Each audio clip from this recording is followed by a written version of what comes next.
নমস্কার বন্ধুরা, গল্প শুনুন চ্যানেলে আজ আমরা শুনব সুকুমার রায়ের একটি সুন্দর ছোট গল্প। আজকের গল্প যোগী দাসের মামা। প্রিয় বন্ধুরা, গল্প শুনে ভালো লাগলে চ্যানেলটির সঙ্গে থেকে সমর্থন করবেন, সাবস্ক্রাইব করবেন। তো চলুন শুরু করা যাক। তার আসল নামটি যজ্ঞ দাস।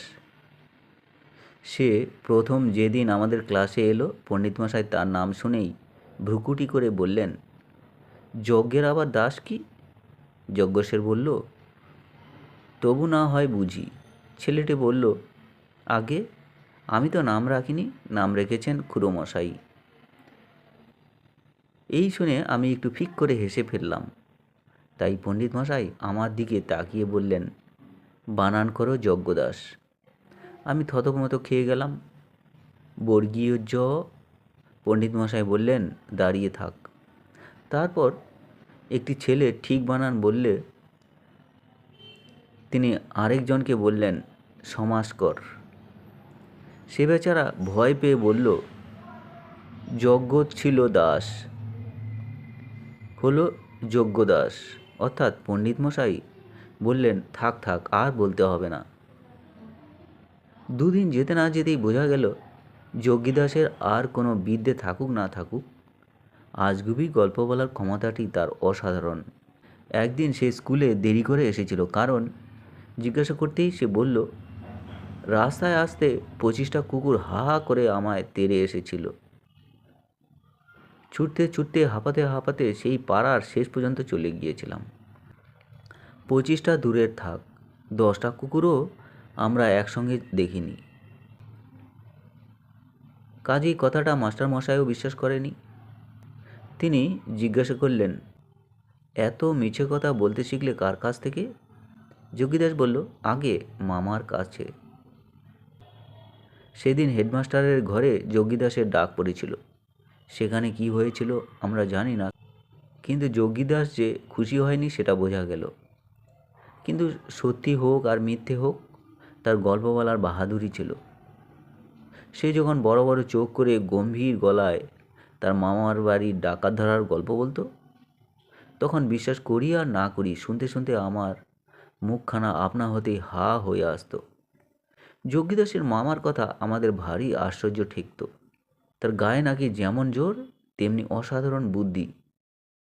তিনি যখন রামভজন বলে চাকরকে ডাক দিতেন, তখন তার ঘর বাড়ি সব থরথর করে কেঁপে উঠত। কুস্তি বলো, লাঠি বলো, ক্রিকেট বলো, সবটাতেই তার সমান দক্ষতা।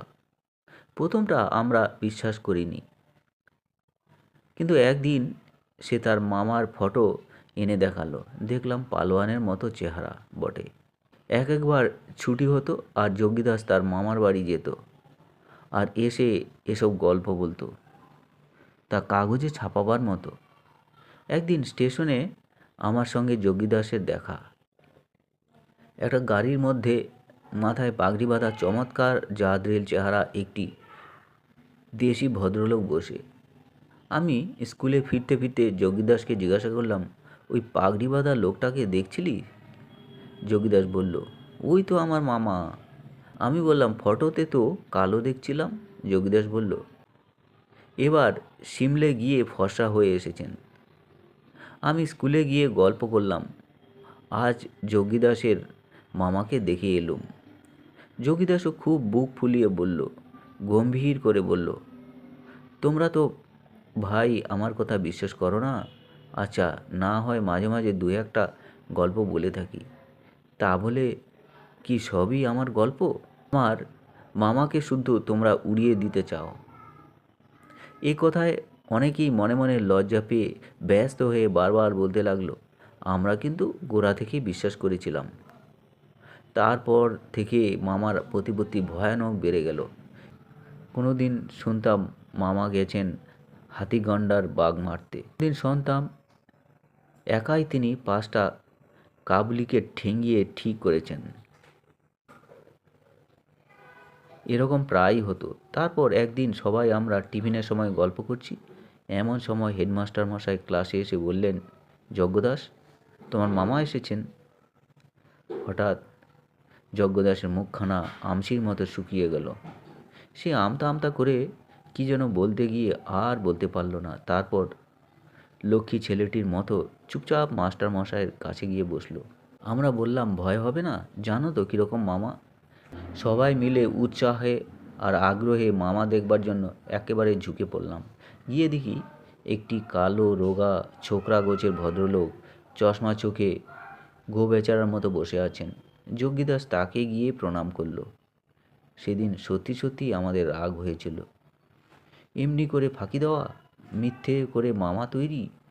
সেদিন আমাদের ধমকের চোটে যোগীদাস কেঁদেই ফেলেছিল। সে তখন স্বীকার করল যে ফটোটা ছিল কোনো এক পশ্চিমা পালোয়ানের, আর সেই ট্রেনের লোকটাকে সে চেনেই না। তারপর কোনো আজগুবি জিনিসের কথা বলতে হলেই আমরা বলতাম যোগীদাসের মামার মতো।